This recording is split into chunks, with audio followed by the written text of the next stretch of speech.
ख़वातीनो हज़रात, आज हम लोग आपके मनपसंद प्रोग्राम आपके मेहमा में आपके सामने ये जो शख्सियत को रूबरू करने वाले हैं वो बहुत अहम शख्सियत हैं।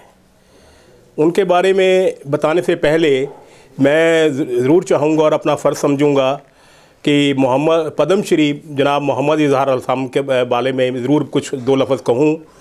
आलम साहब एक ऐसी शख्सियत थे, एक ऐसे इंसान थे मेरे ख़्याल में कि पंजाब तो क्या हिंदुस्तान में ऐसा ना पुलिस अफसर दोबारा आ सकता है, ना ऐसा इंसान आ सकता है।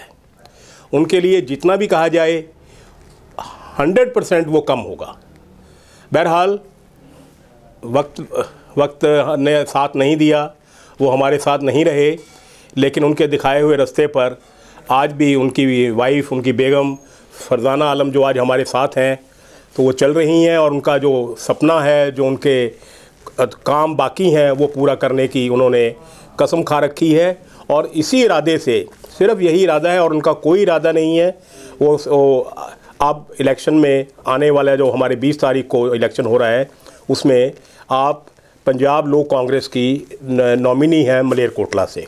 तो आपका हम तहे दिल से इस्तकबाल करते हैं और आपके मगमून हैं कि आपने हमारे लिए कुछ थोड़ा सा वक्त निकाला, क्योंकि हम जानते हैं इलेक्शन में कैंपेनिंग गांव-गांव जाना बहुत मुश्किल होता है। बहरहाल आपके हम बहुत शुक्रिया डॉक्टर साहब, बहुत शुक्रिया आपका। हम आपसे बहुत ही कम समय में मखसूस से आपसे गुफ्तगू करेंगे। तो पहले तो आप ये बताइए कि हमारे सामीन को कि आपने जो आप 12 में आप यहाँ से इलेक्ट हुए थे, तो आप गवर्नमेंट ऑफ पंजाब में चीफ पार्लियामेंट सेक्रेटरी थे जी। तो उसमें आपने मालेरकोटला के लिए क्या ख़ास काम किया जो आज तक आपको याद है, या लोग आपके बारे में उस काम के लिए बात करते हैं, याद करते हैं, वो हमारे सामीन को बताइए। देखिए डॉक्टर साहब, जब हम यहाँ आए मलेरकोटला में 2010 में जी, उस वक्त आलम साहब वक्फ बोर्ड के चेयरमैन थे जी। तो जब हमने इस शहर में कदम रखा तो हमने महसूस किया कि ये शहर बहुत गरीब है और पिछड़ा हुआ है। सही। तो फिर हमने यहाँ पर देखा कि जो वक्फ बोर्ड की ज़ेरे निगरानी स्कूल चल रहे थे कि उनकी हालत अच्छी नहीं थी जी। बच्चों की तादाद भी कम थी, बच्चों के बैठने की जगह भी नहीं थी जी। तो उस वक्त हमने उन स्कूलों को, जो Islamia girls school, Islamia boys school, उनको मॉडल स्कूल बनाया और बच्चों के बैठने के लिए मेज़ कुर्सी का बंदोबस्त किया, अच्छे टीचर्स का बंदोबस्त किया और उसकी तादाद हज़ारों में हो गई, जो आज भी है जी। और उसके बाद हमने इस्लामिया गर्ल्स कॉलेज, जो कि यहाँ की एक देरीना मांग थी, 1947 के बाद कोई मुस्लिम कॉलेज यहाँ नहीं था और पूरे पंजाब में नहीं है लड़कियों का जी, जी। जो कि मुस्लिम लड़कियां हैं थोड़ा पर्दा नशीन होती हैं, यहाँ पर वो 12th क्लास पास करने के बाद उनके पास कोई कॉलेज नहीं था, घर बैठ जाती हैं। तो इस्लामिया गर्ल्स कॉलेज हमने बनाया, वो आज भी चल रहा है। फिर एक हॉस्पिटल था हलीमा हॉस्पिटल, जिसकी बिल्डिंग बनी हुई थी लेकिन वो बंद पड़ी हुई थी। अच्छा, उसमें काम नहीं हो रहा था, मरीज नहीं लेके जा रहे थे जी। तो उसकी अस्पताल की शुरुआत की और आज भी वो अस्पताल चल रहा है। तो ये थोड़े से बड़े काम हैं। फिर हमने एक राय कोट पुल बनाया है जी, जो कि यहाँ के शहर वालों के लिए भी बहुत दिक्कत थी, गांव जाने के लिए, और जो गांव से लोग आते थे उनको भी दिक्कत होती थी, क्योंकि ट्रेन जब जाती थी तो बहुत देर तक लोग खड़े रहते थे जी। तो वो हमने एक पुल बनाया है जो अब तक चल रहा है और इसी तरह के बहुत सारे काम हैं।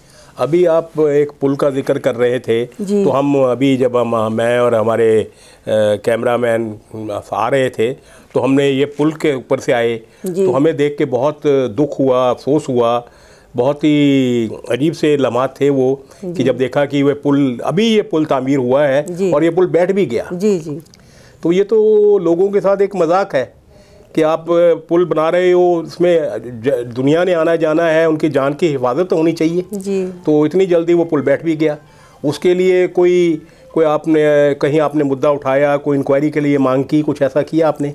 तो डॉक्टर साहब, जब इंशाल्लाह कामयाबी मिलेगी तो हम मुद्दा ये ज़रूर उठाएंगे क्योंकि ये आवाम से जुड़ा हुआ है। आवाम से जुड़ा हुआ है और जितना बड़ा इसको होना चाहिए था।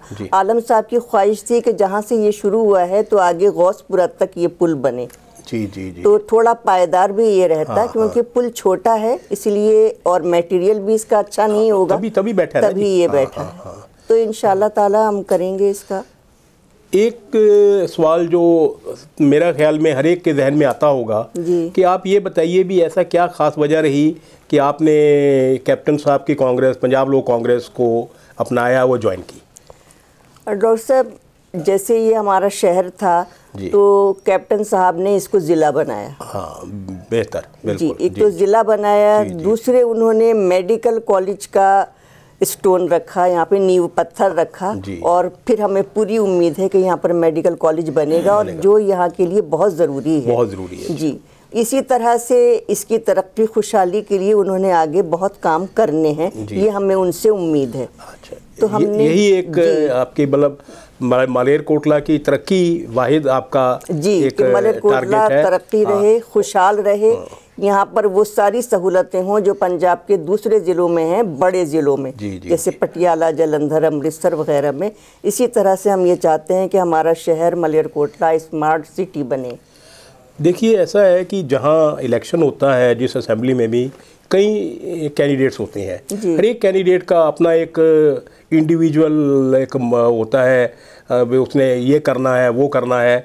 तो आप ये बताइए भी क्या ख़ास आपको लगता है कि लोग आप में ऐसा क्या है, आपके जहन में ऐसा क्या है, आपके इरादे कुछ ऐसे हैं, क्या है कि लोग आपको वोट दें, बाकी को ना वोट दें? ये क्या आपके क्यों लोग आपको वोट दें, ये बताइए। डॉक्टर साहब, एक तो ये है कि जो भी यहाँ के लोग हैं, हमने उनके साथ कोई सियासी रिश्ता नहीं रखा, बल्कि दिल से, जज्बात से, प्यार मोहब्बत का रिश्ता रखा है। तो उसी तरह से लोग हमें सम्मान देते हैं।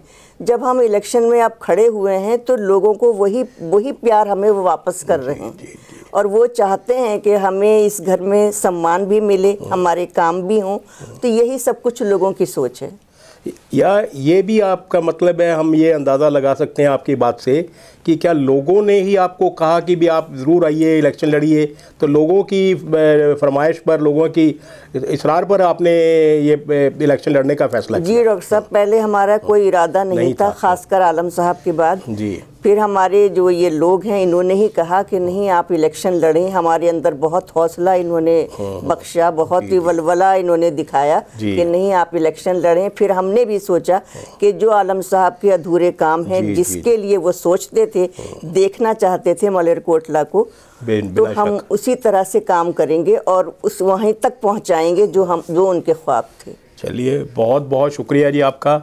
हम अल्लाह ताला से दुआ करेंगे कि आप कामयाब हों, क्योंकि आपकी हमें नज़र आता है कि आपकी कामयाबी यकीनन यहाँ के लोगों की कामयाबी है, क्योंकि आलम साहब कभी अपने लिए नहीं जिए, औरों के लिए जिए। तो यही आपसे उम्मीद है, यही हम सब मालेरकोटला भी यही चाहता है, और हम भी आपके लिए दुआ करेंगे। बहुत बहुत शुक्रिया, थैंक यू सो मच। शुक्रिया खुदा हाफिज़।